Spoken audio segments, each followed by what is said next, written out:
Welcome to another edition of the Daily Record High School Sports Insider. I'm Aaron Dorkson along with Mike Plant. Mike, good to be back here today with you. Yeah, thanks. Thanks for having me, Aaron. We got a lot to talk about in today's show. Of course, we'll be talking about our winter sports, boys basketball, girls basketball, and a big week in wrestling. But it's kind of hard to get in the mood for that with the great weather we have today, 60 degrees. I got my Indian shirt on, a little spring fever. Aaron, hopefully you got to get outside today and take advantage of that weather a little bit. Yeah, I did, but boy, it was bringing out some weird people, Mike. I was helping my brother-in-law move a grandfather clock, and this apparently intoxicated man was walking down the street, bumped right into us, made us drop the clock. I said, "Watch where you're going, man." And he said, "Get a smaller wristwatch." So, some strange stuff going on. But anyways, let's jump right into it. Go to some high school boys basketball, Mike. I know the WCAL boys race has kind of been up and down this year. The pack got a little tighter, but then a Smithville upset gave Dalton its cushion again. Yeah, last weekend, while Dalton was grinding out a win at Northwestern, the Smithville Smithies upset Norwayne. You can never tell about that rivalry, obviously. It gave a big lift to Dalton, Aaron. They had their lead cut to one game in the loss column after a loss to Waynedale, but their win, combined with the Norwayne loss, puts the Bulldogs really in the driver's seat. They're 2 games up in the loss column with 4 games yet to play. In the Ohio Cardinal Conference, Mansfield Senior continues to lead, but last weekend that really wasn't the story in the OCC. No, it wasn't. I don't know if I've ever been at a sporting event where the final score took more of a back seat to real life than when the West Holmes boys basketball team went to Worcester. Just the morning before, Donnie Dowling, a senior 6'6" center on the team, was driving a car that crashed. His brother, Lane Claybo, 12, was killed. Just unspeakable tragedy for the Dowling, Claybo, and the West Holmes community. And kind of to my surprise, Donnie Dowling was not only in uniform, played well. He had 5 points. He got standing ovation. First it started with the West Holmes crowd and the introductions before the game, then the entire gym gave the young man an ovation. You know, a lot of tearful eyes in the crowd. He got cheers when he played, and then after the game, another standing ovation. They took a team picture, everyone holding up an L for Lane. It's one of those moments I'll never forget. Very difficult to even write the story, but you know, you just try to do the best you can in that situation. And you know, almost inconsequential, but West Holmes did win 57-50 in the game, Mike.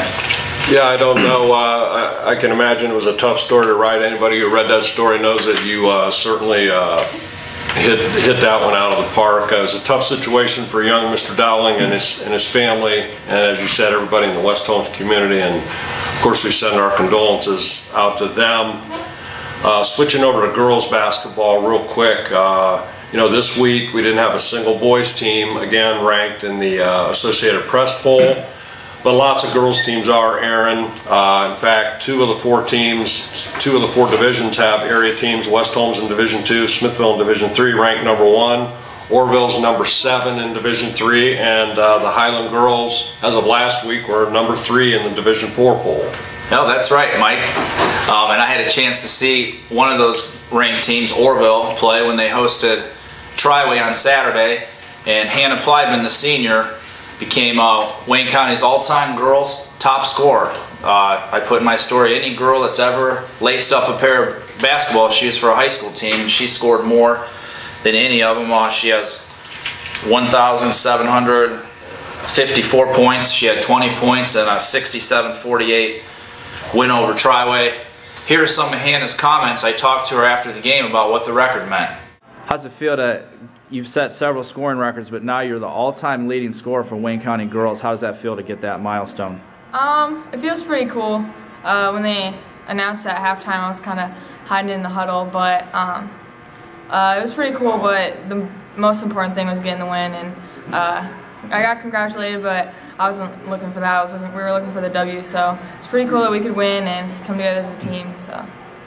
Yeah, the thing is you're scoring a lot of points, but the team chemistry is good and you do it within the team. and it is a great team. Talk about the goals for the team and how your confidence level is right now. We're pretty confident. Coming off the Classic, we played a huge game.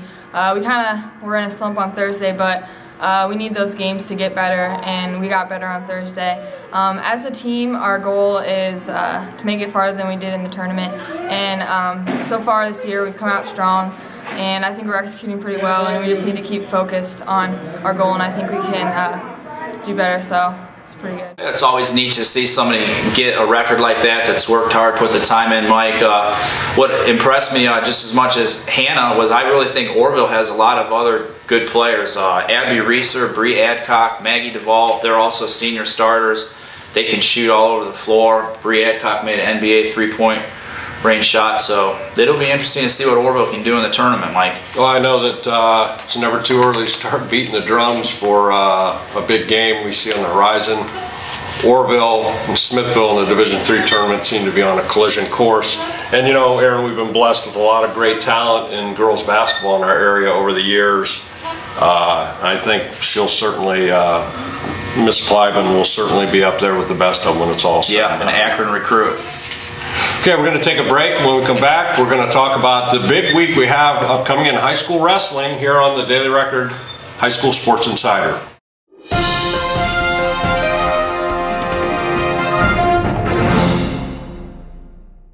Aaron, the high school wrestling season is hitting its stretch drive. Starting this week, we've got the Wayne County Athletic League Championship meet at Smithville.